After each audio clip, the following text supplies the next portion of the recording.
हम काबा बद सही तगैयुर के वली है।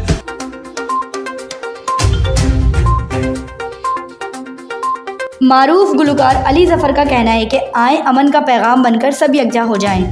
ताउन तंजीम के इजलास के इनेकाद के मौके पर अपने पैगाम में कहा है कि आए अमन का पैगाम बनकर सब यकजा हो जाएं और पूरी इंसानियत की वक़ा और सलामती की दुआ करें। गुलकार का अपने ट्विटर पैगाम में कहना था कि किसी भी फनकार के लिए इससे बड़ी एजाज़ की बात क्या हो सकती है कि इसकी आवाज़ ऐसे मुबारक दिन और मकसद की आवाज़ बने।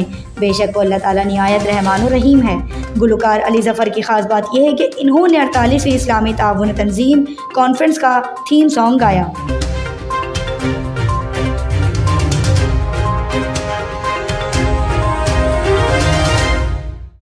हम मुस्तफ़वी